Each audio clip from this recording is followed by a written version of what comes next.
Welcome, everyone, to San Diego Sports Talk, the John Kentera Show on YouTube. We welcome you on this Sunday night. We got a lot to cover. It is playoff baseball time in San Diego. We're going to get you caught up in everything that's going on. And also want to remind you that after game one on Tuesday and game two on Wednesday, we're going to be doing live shows shortly after the final out at Petco Park. And we'll get you all the stats and stories leading up to that. And Padres still looking for an opponent. We're going to get into that here in just a couple of minutes. But I do want to ask you, if you haven't subscribed to our channel, we would certainly appreciate that. If you would go ahead and subscribe to the John Kentera Show, San Diego Sports Talk on YouTube.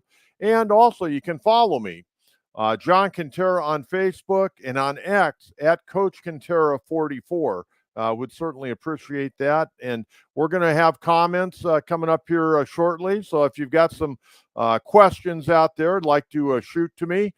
Be more than happy to answer them as we get through our program tonight. We got a lot to cover, not only baseball, but college football, the National Football League. But before we get rolling into the wild card scenarios and how the National League West finished up, I want to congratulate Luis Arraez of the Padres. He did it again. He third straight batting title, and that's amazing. He went 1 for 3 on Sunday against Arizona, a double. He came out of the ball game, ended up hitting 314 on the year, and that's with a bad hand. You think about it, he didn't have a hit in the Dodgers series. He was 0 for 12. In fact, going into Arizona, he had been 2 for his last 28 because that one hand has really given him problems, and there's a lot of talk that he's going to have off-season surgery. And I'm sure hoping the Padres are able to get him back next year. This guy really has helped this ball club a great deal. I mean, in a lot of other areas, he's a very average player, but the guy can flat out swing the bat.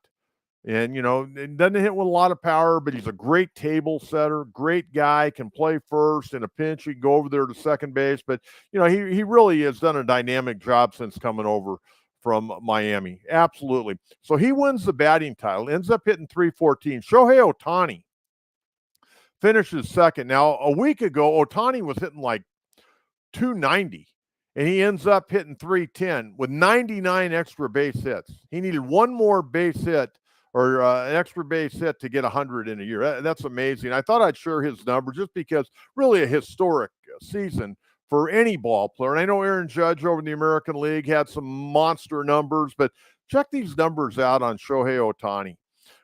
He ended up hitting 310, 38 doubles, 7 triples, 54 homers, 130 RBIs, 59 stolen bases, and he was only caught 4 times. Now, Marcell Ozuna of the Atlanta Braves, he got a chance. He'd have to go about 10 for 10 in the doubleheader tomorrow. Right now, he's hitting 304. He'd not catch an Arraez. So Arraez is going to win his 3rd straight batting title. 2 years ago, he won it in Minnesota. Last year, he won it with the Marlins. This year, he wins it a combination of the Marlins and the Padres. But we'll claim that. And he was a big reason why the Padres are in the postseason. I mean, this guy got on. Why do you think Machado drove in over 100 runs this year? Because guys in front of him like Arraez and Profar were getting on base. And when Fernando was in the lineup, he was getting on base.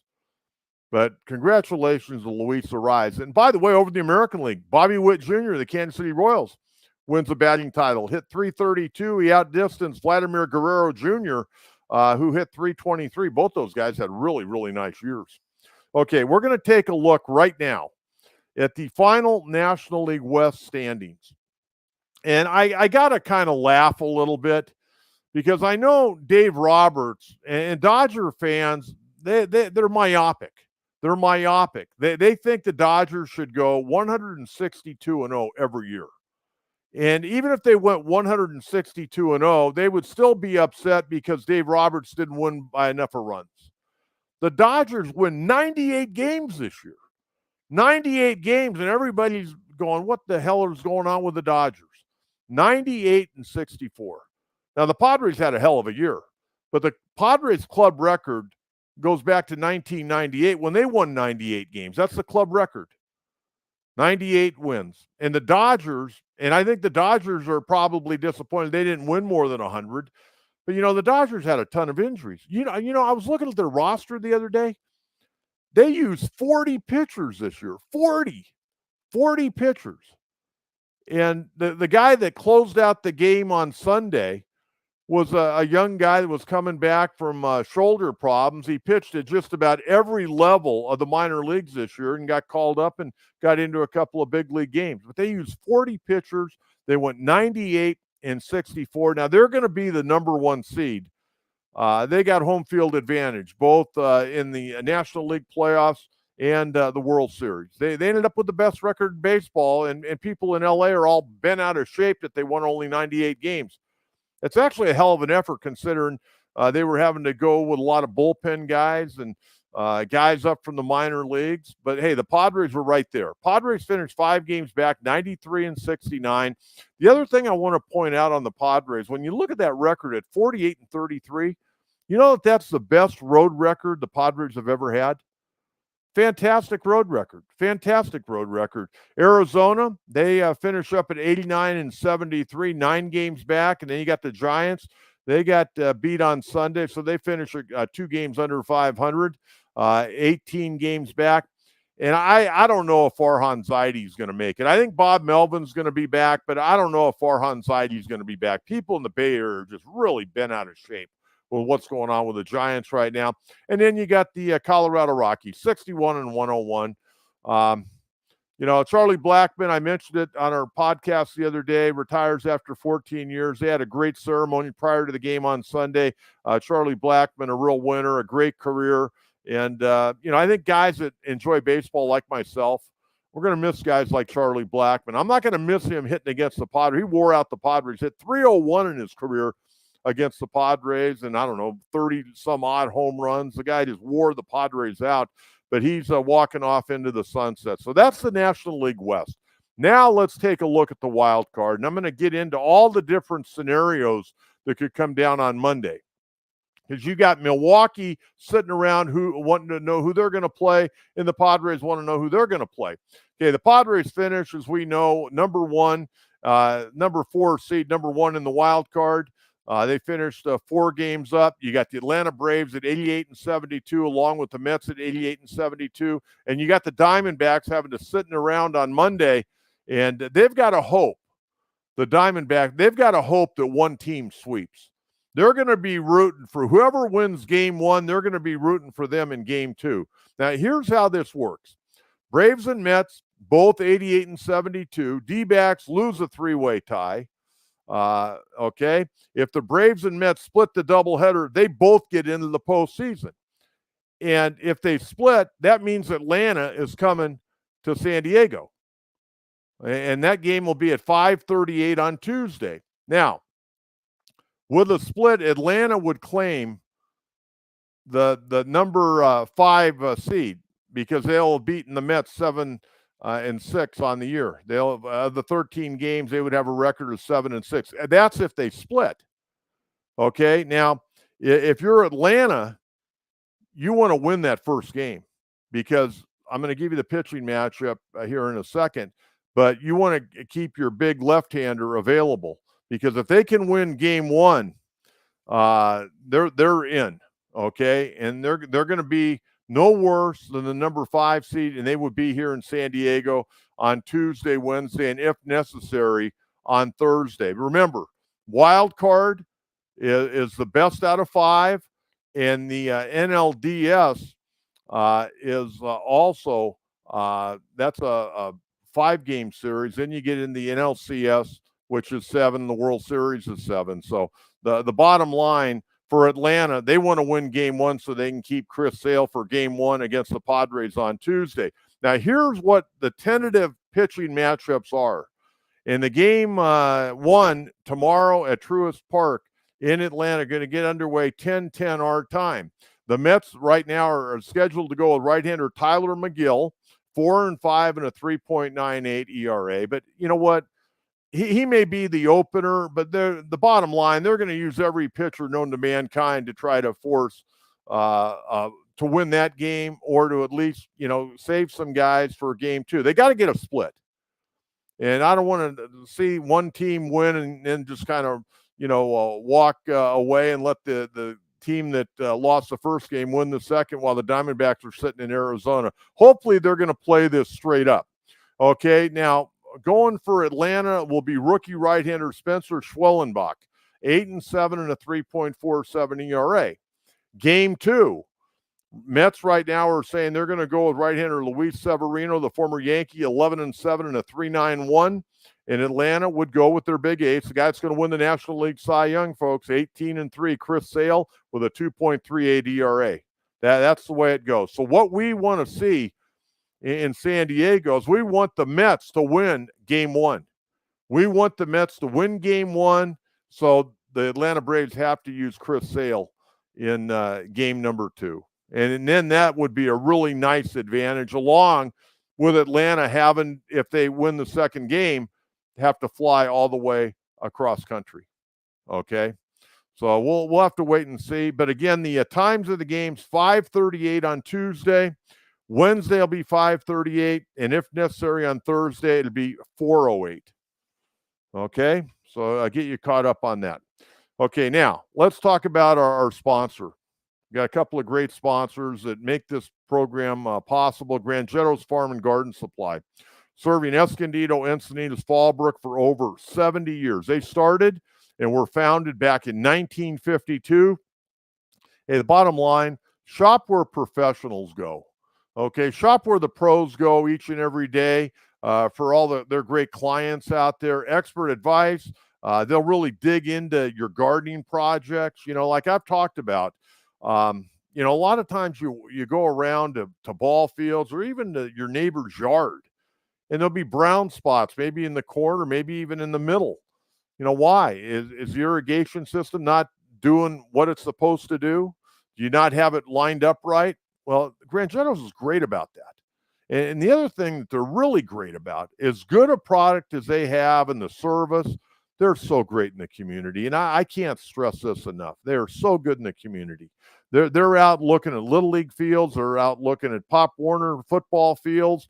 They look at all the different youth fields around when they're asked to. If you're having a problem, give them a call or go online, send them an email. And what I'd like you to do is I'd like you to go to their website, grangettos.com. Grangettos.com, sign up for their great newsletter.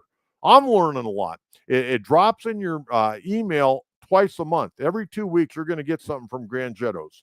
So go to their website, grangettos.com, and I'll tell you what, if you're looking to start your own garden, go in there, talk to all the folks at Grangettos. They'll tell you everything you need to know, and then they'll help you purchase what you need to be successful. Okay, Grangetto's Farm and Garden Supply, 3 locations, Escondido, Encinitas, Fallbrook, and Escondido. Fantastic place, by the way. Okay, I want to talk about Ha-Seong Kim. And we're going to get to comments here shortly. So if you're out there and you want to hit up on the chat box, we're going to get those up before too long. Ha-Seong Kim is done for the season. Now, once again, I don't really understand what happened here. I know he got hurt diving back to first base. But the thing that I don't understand, he's been throwing and he's been hitting. And hitting hasn't been a problem. And I've kept you abreast of this all along the way. You know, he was in San Diego. He was playing catch from 75 feet. He went to Arizona. When the Padres went on the last road trip, he was throwing from 90 feet, but didn't have a lot of juice on the ball. Okay, he didn't have strength in that arm and shoulder. Okay, now we find out he's done for the season because he's got a torn labrum. Now, when did that torn labrum happen? I mean, did it happen while he was on his rehab? I don't quite get this. Or maybe they weren't telling anybody about the torn labrum and they were hoping he could fight through it. Some guys are able to fight through it. But playing a premium position like shortstop and having to throw from deep in the hole or throwing off balance wasn't going to work. So Ha-Seong Kim is done for the season. Now, he may be done as a member of the San Diego Padres. He can hit free agency this winter. And I don't know, I'd kind of like your comments. Do you want to see Ha-Seong Kim come back? You know, I looked at his numbers. They weren't great, but they weren't awful. He was actually starting to swing the bat a lot better when he got hurt. He had 233 for the year, 11 homers, 47 RBIs. didn't play the great shortstop that he played 2 years ago in 2022. A year ago, when 2023 played second base, he won a Gold Glove and deserved a Gold Glove. In fact, you go back to 2022, I think he deserved the Gold Glove that year and didn't get it. This year, he wasn't as good at shortstop. For whatever reason, he wasn't as good, in my opinion. Maybe you were watching games that I didn't see. I watched pretty much every game and every inning. I don't miss too many pitches. But Ha-Seong Kim, what's he going to get on the mark, especially coming back from labrum surgery? That's going to slow down his winter. And I think a lot of teams are going to be a little concerned until they can see him back, throwing the baseball. But Ha-Seong Kim, in his career with the Padres, 540 games, he hit 242, 80 doubles, 8 triples, 47 homers, 200 RBIs, and an OPS of 706. Remember, he hit like 200 his rookie year, coming from the KBO. Guy's a good player. I mean, if he came back, I'd be happy. I'm not going to break the bank to bring him back, but I'd bring him back if he's affordable.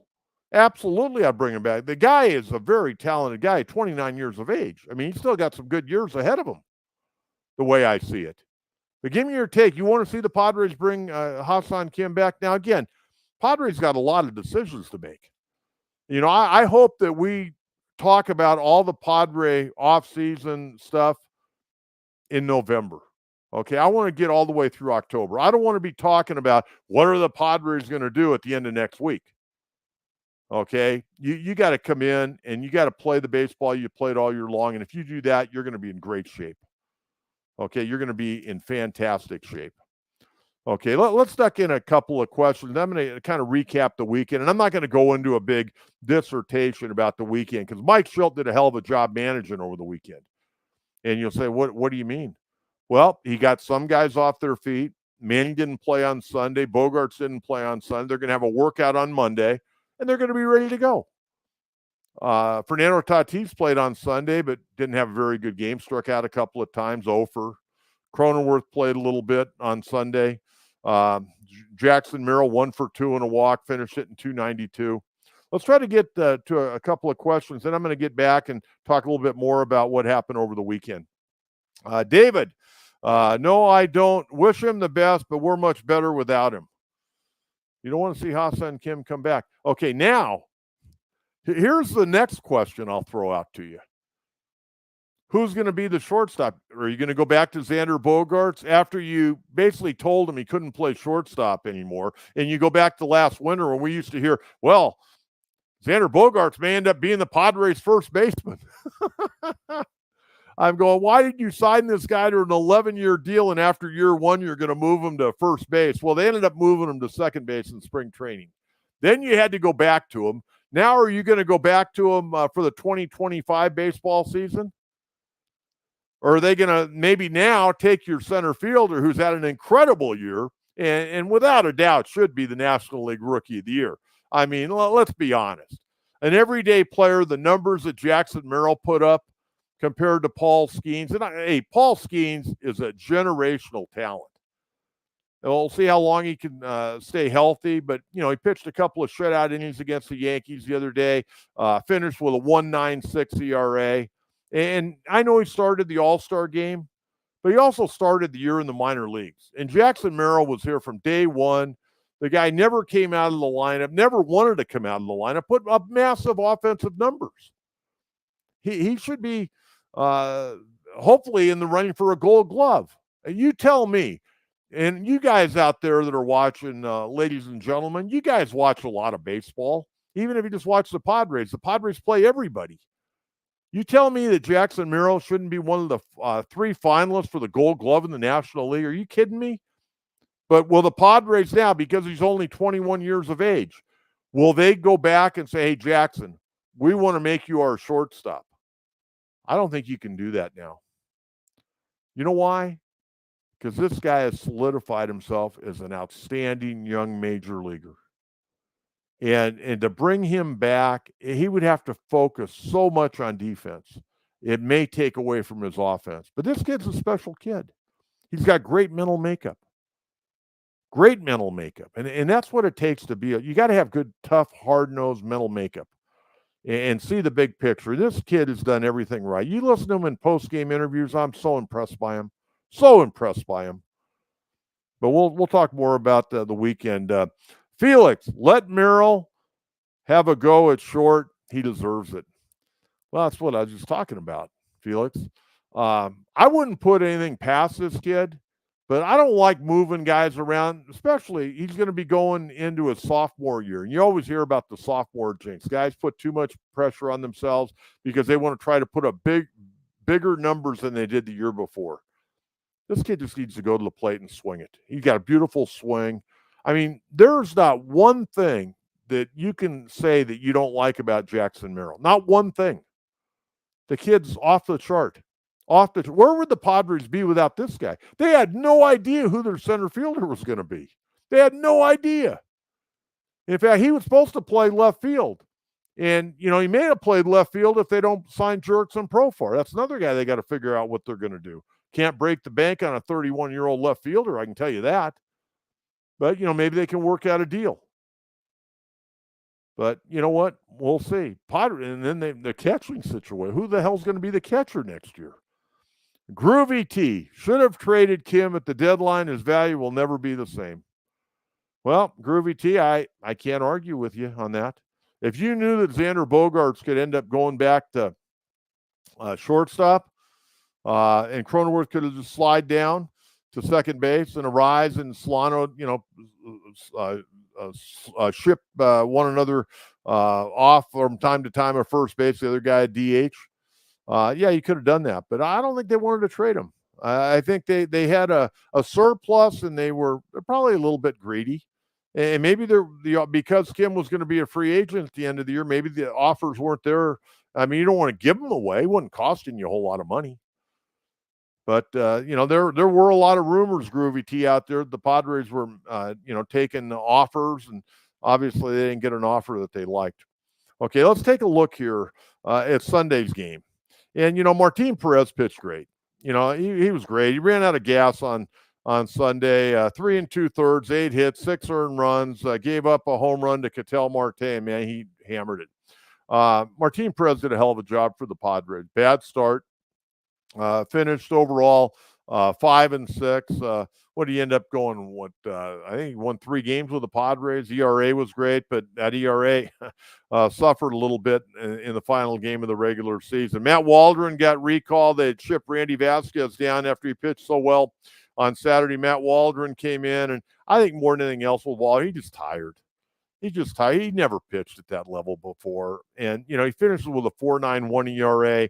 Gave up 5 runs, 4 of them earned on Sunday, 4 innings, 8 hits. He helped the ball club out. They didn't want to use anybody else in the bullpen. Yuki Matsui came in, went a third of an inning, and that was it. Really no great offense. They mustered a total of 4 hits. They left 2 runners on base. Everybody, I think, just wanted to get back to San Diego, to be honest with you. I mean, Arraez had the 1 for 3 with his 32nd double. I mentioned Fernando had a rough day, 0 for 4, 2 strikeouts. Cronenworth 0 for 4, did have an RBI. Jackson Merrill 1 for 2, a walk. Nick Ahmed 1 for 3, run scored. Elias Diaz, the catcher, 1 for 3, an RBI double. I'm kind of anxious to see how they're going to handle the catching situation in the postseason. As an amateur, I caught a lot. I caught for 11 years. And I'm having a really hard time with Kyle Higashioka. He has 7 catcher's interference. And I know analytically now they want catchers to get really close. Well, that's fine, but you got to have an idea of the guy swinging the bat. What is his bat path? He's been charged with 7 catcher's interference. That goes down as an error. And, he'll run into one. He ended up with, 17 home runs? Fantastic. His career high, he had done it each of the last 3 years with the Yankees. He had 10. And he got a lot of playing time. Camposano got hurt, and Camposano wasn't swinging the bat well. And Higashioka made the most of his opportunities. Didn't hit for a high average, but hey, he did some damage. But Diaz, in my opinion, is a better player. And I think that's proven out over a career. I think Diaz got to get some work. Now, how they're going to match up, I don't know. I'm going to tell you this, and I told you 2 weeks ago, in my opinion, and we'll see. They haven't made any announcement yet, but in my opinion, the way the rotation should work, I got to go with Michael King in game 1. More consistent than Dylan Cease. And then you go with Dylan Cease in game 2, and then you got Joe Musgrove if necessary. And if you win it in 2, then Joe throws game 1 against the Dodgers on Saturday in LA. Okay, that's the way I see it. Anybody see that differently? I mean, Michael King's been fantastic. He's been absolutely fantastic. But I'll take your questions on that. Saturday night, I mean, it was a heck of an effort. Randy Vasquez coming up, and this kid grew so much during the season. I'm a big Randy Vasquez fan. I saw him pitch against the Padres a year ago. He pitched a game at Petco Park and I think he got knocked out in the 5th inning, if I recall. But I liked him. You know, he's a guy that needed to get his feet wet in the big leagues. And the Padres were able to give him that opportunity with Darvish out and Musgrove out. And he was able to, really get his feet wet and ended up doing a nice job. He got recalled to pitch the game on Saturday, didn't figure in the decision, went 6 innings, 1 hit a couple of batters, a walk, 4 strikeouts, 15 of 23 first pitch strikes. Did a great job. And, of course, the Padres exploded for 5 runs. How about that 9th inning on Saturday? And how cool was that? I mean, you had Higashioka, a 2-run homer, Brandon Lockridge, his first major league home run, and then Donovan Solano hitting his 8th homer, a 2-run bomb. They exploded for 5 runs in the 9th, and they win the ball game. And good bullpen work that night. Brian Hoeing for an inning, Wandy Peralta for an inning, Yuki Matsui for an inning. Peralta got to win 3-2. Offensively, Solano went 4 for 5, the 2-run homer. Manny didn't have a good night. He was 0 for 5, didn't play on Sunday, but you know what? Manny not too worried about it. Manny ended up having a hell of a year. Manny had a great year. And then Higashioka with a 2-run homer. Nice to see Lockridge. Have you ever seen a guy smile more than Brandon Lockridge? If you saw the game on Saturday night and saw him in the dugout after the home run, I mean, that was awesome. I mean, that kid, 27 years of age, hadn't really he hadn't gotten to the big leagues until with the Padres. And he got his first major league hit last week on a bunt single, gets his first major league home run. But seeing that kid smile, 27 years of age, man, he's been in the minors a long time. But he made the most of his opportunity, and it'll be interesting to see if he's on the playoff roster. Now, remember, the Padres have been carrying 28. They got to go down to 26, and you can't have more than 13 pitchers. Now, this will be interesting. For the wild card round, I mean, you get to reset your roster each round. I don't know for 3 games, especially with an off day on Monday. I don't know if you need 13 pitchers.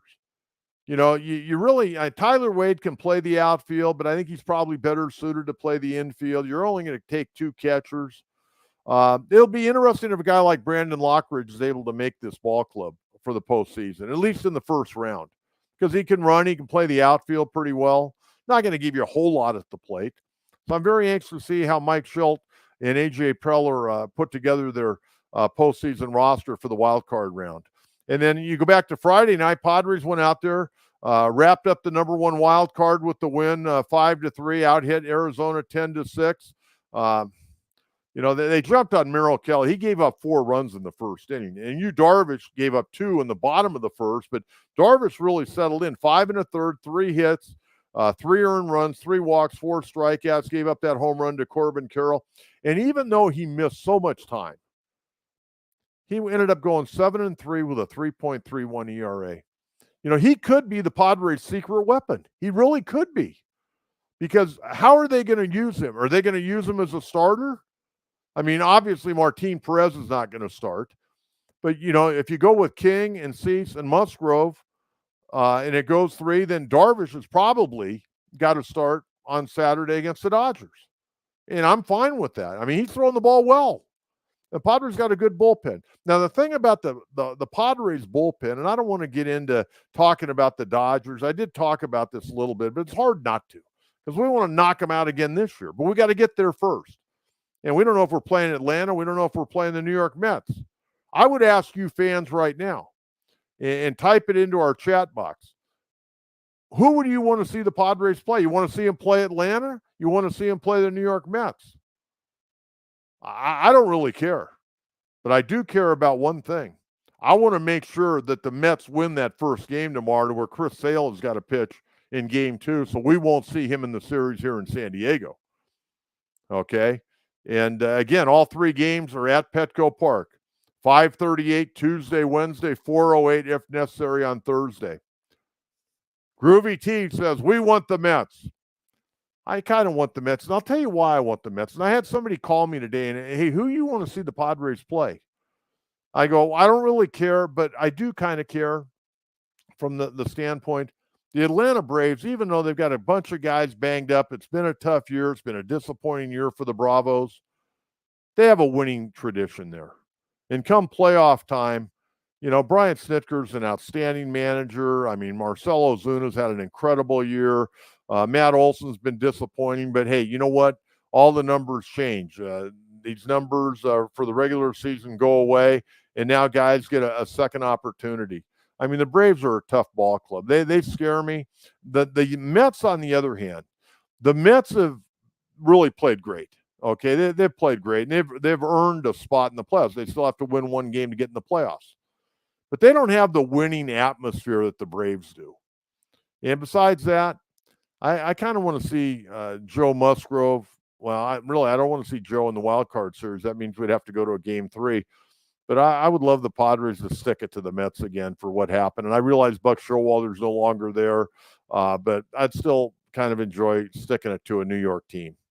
So anyways, let's duck in a quick question. They're going to have to play a doubleheader and use their best pitching. We need to take advantage of that. Ivan, couldn't agree more. That's why I want to see the Mets win game 1. And then Chris Sale will have to use some bullets and won't be able to pitch in the game out here, in any of the games, if necessary. Joshua Naranjo. Sean Manaea will shove against us. Hey, I'll tell you what, Joshua. You know, when he was in San Diego, first of all, Sean Manaea is a hell of a guy. I mean, a great guy. A really good guy. I mean, I can't tell you how many times, and I don't want to talk about just on the field. I want to talk about off the field. Here's a guy that came to San Diego and embraced San Diego. And a lot of things that the Padres did in the community, Sean Manaea was out there. I mean, I got a lot of respect for Sean Manaea as a major league pitcher, but as a human being. Good guy. But when you see Sean Manaea, if you haven't seen him here recently, he looks like a completely different guy. Remember, he had that long, curly, long hair? Okay? He doesn't have it. He got his hair cut. And he's had a marvelous year for the Mets. And he did a good job. He really started to come on the scene again last year with the Giants. I think the only thing that turned people off in San Diego about him was after he left, he said, you know, I just didn't work as hard as I should have. And who knows what was going on in his private life. I mean, all these guys are human beings, and things happen. I don't know if he had problems off the field or not, but he kind of lost focus a little bit. But as far as being a teammate, being a great community member, going out to charities, signing autographs, hell of a guy. And I wish him the best. And he's really done a heck of a job. Mets wouldn't even be in this position without Sean Manaea. I mean, he's done an outstanding job. The Braves coach, both teams will be out of gas when they get here. Well, you know what? I don't think they'll be out of gas on Tuesday. Normally when you travel, it's the second day. Now, they're going to get in late Monday night, early Tuesday morning, they're going to have to play. And they'll be on a lot of adrenaline. They're going to be all pumped up. But Wednesday, I think, is when they're going to start really feeling it. And when the natural adrenaline starts to wear off. And hopefully Padres can get game 1, and whoever they're playing will be a little fatigued on Wednesday. Padres sitting in pretty good shape. Okay, I want to tell you about our other big sponsor, Your Reliable Home Buyers. If you're looking to buy a home, folks, and maybe you've never bought a home. I remember when I bought my home way back when. Man, there were so many things to learn.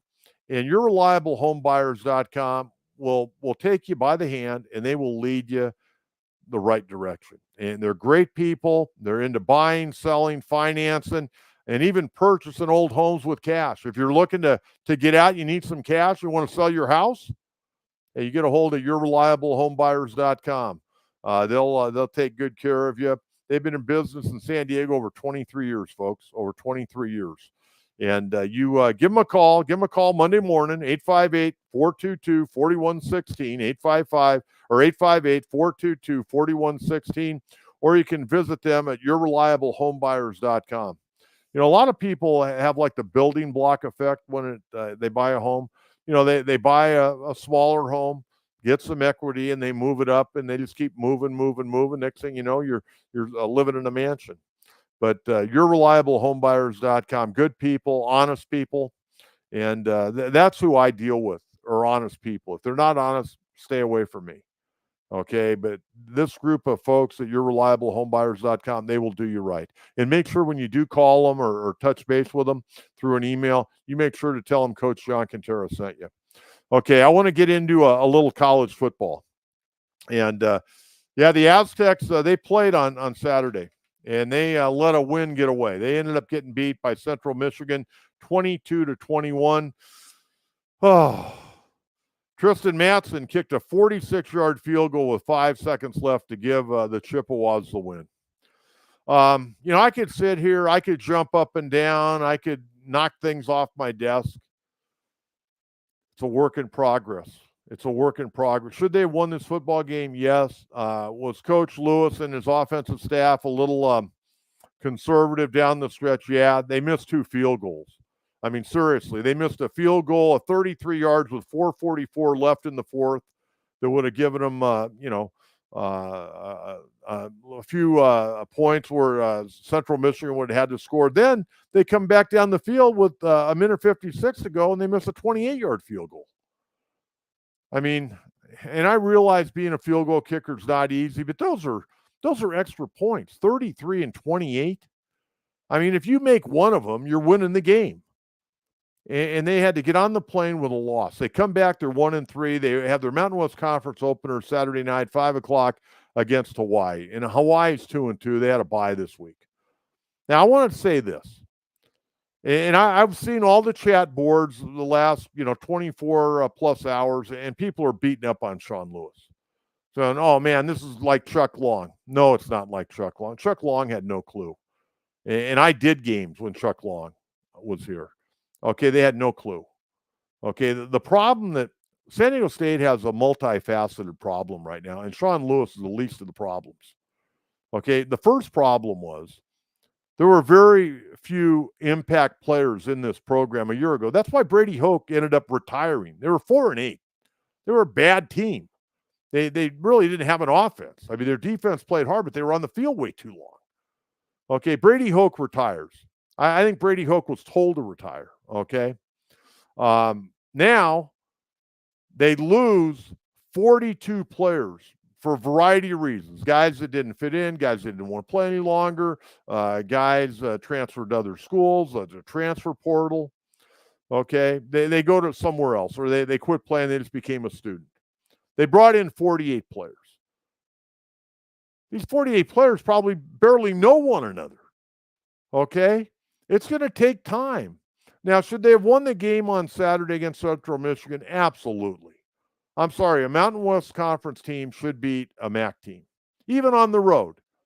And the Aztecs, I mean, they got a freshman quarterback. I mean, they got a lot of things that they're playing behind the 8 ball with. And Danny O'Neill's got a lot of talent. There's no question about that. But he's a freshman. Okay, and he came back. He missed a game because he was hurt. And he played the other day. And, I mean, his numbers, 14-23, 246 yards, 2 touchdowns. He was sacked 4 times. I mean, he's a freshman. We all have to be patient, folks. We have to be patient with Coach Lewis. This guy did a hell of a job. When he was at Kent State, he did a hell of a job. Kent State was, they were the dregs of the Mid-America Conference. He did a good job. He got to a bowl game. Give him a chance. Give him some support. The only criticism I have of him, and by the way, they only had, 4 penalties? That's pretty good because they were averaging, a million. They had 39 penalties the first 3 games. And they had, I think, 4 on Saturday. But he's got to be a little bit more aggressive down the stretch. Don't, it was almost like you're playing not to lose. Be aggressive. Instill some confidence into your offensive unit. Believe in them. And again, that comes from practice and working and getting the reps in. I was bummed. But you know what? This is nowhere near Chuck Long. I mean, Chuck Long, when he was the head coach, they lost to Cal Poly twice. The first time I'm doing the game, I came home, and here I am, a broadcaster. I wake up at 2:30 in the morning, walk down the stairs. I was like physically ill because I knew I was going to have to read it in the Union Tribune in about 4 hours when I got up that the Aztecs lost to Cal Poly. And no offense to Cal Poly, Rich Ellerson's team, who was the coach at that time, did a hell of a job. But this ain't even close, not even remotely close to the Chuck Long era. Chuck Long was here for 3 years. And that was a long 3 years, I can tell you that.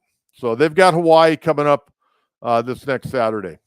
The other San Diego team that played on Saturday, they got beat at the gun. They played Drake, USD. They're 2-2 now, 0-1. They lost their Pioneer Football League opener to the Drake Bulldogs. The Bulldogs, Shane Dunning, kicked a 48-yard field goal as time expired to give Drake the win. Drake led 27-9 early in the fourth quarter. Treros had this great roaring comeback, a touchdown, a field goal, a safety, another touchdown. They led 28-27. And for the second straight year, they get beat at the gun on a field goal by Shane Dunning. So that was a bummer. They'll be home next Saturday afternoon, 1 o'clock, Torero Stadium against Presbyterian. I'll tell you what, Brandon Moore's team, they're 2-2, but they're not bad. They're not bad at all. The other two teams in Southern California, USC 3-1. They had a nice win, come from behind win over Wisconsin, 38-21. They rolled up 469 total yards. Trojans trailed 21-10 at halftime. Fans booed them off the field. Trojans had 3 first-half turnovers. Then the Trojans came out and torched the Badgers in the second half, 28-0. Miller Moss, who got dinged up a little bit on a touchdown run, ended up going 30 of 45, 308 yards, 3 touchdowns, had a pick, had 5 carries, 17 yards, and had a crucial 7-yard touchdown run that he paid the price for. 9 different receivers caught passes for SC. SC, they got a lot of talent. I don't know. You know what? I bet you they get into the playoffs. I bet you they get into the 12-team playoff. And I think they're definitely better on defense. I mean, the defense second half was just suffocating against Wisconsin. Now, this coming week, they've got to go cross-country. They got to play Minnesota. Minnesota, I mean, they came away from an onside kick from maybe beating Michigan. And they called offsides when Minnesota recovered the onside kick. And the guy wasn't offsides. And they could have maybe gone down and kicked a field goal. Who knows? Maybe stuck one in the end zone. But they ended up getting beat at Michigan 27-24. So SC will be on the road Saturday at Minnesota. Minnesota 2-3, 0-2 in Big Ten play. And SC, that was their first Big Ten win. I'm still having a really hard time with that. A really hard time. And then the late game last night, that kicked off at the Rose Bowl last night. And UCLA got beat by Oregon 34-13. Dylan Gabriel, who I think was at Central Florida, then he was at Oklahoma last year, got some big NIL money to go to Oregon. 31 of 41, 278 yards, 3 touchdowns, a pick. Jordan James had a big night, 20 carries, 103 yards for the Ducks. UCLA, a lot like Sean Lewis and San Diego State, it's going to be a work in progress. Why do you think Chip Kelly got out of there? Because he didn't do a very good job of recruiting. And, you know, I'm sitting watching this game last night, and I was going back and forth between the Utah-Arizona game, and I'm saying, how can UCLA not have a bunch of studs? And they're playing Oregon. And this is no offense to Oregon, Eugene, Oregon. But UCLA in LA, Westwood, Eugene, Oregon, I mean, they got to recruit better. I mean, I realize Mr. Knight of Nike, has done Phil Knight, done a great job providing for that program for years and years, but for crying out loud. I mean, UCLA, you got to get some players in there. I mean, there's no reason why SC and UCLA shouldn't be good every year. Now, I'm not saying UCLA is going to be with Alabama and Georgia by the way. How about that game? Holy Toledo. Kalen DeBoer is lucky that they came back and won. You realize how he would have got roasted? He's probably still going to get roasted this week for allowing Kirby Smart to get back in that game. But getting back to the two Southern California teams, I don't expect UCLA to ever really compete for a national title. I do expect SC to be able to compete for a national title, and I don't expect UCLA to be down on the bottom ring of the Big Ten. It's not been good up at UCLA. Not been good up at UCLA. They got to get that thing rolling.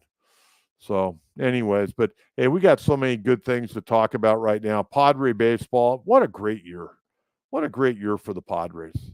And again, we're going to be on for a couple of more minutes. If you want to send me a question or a comment, more than happy to answer that.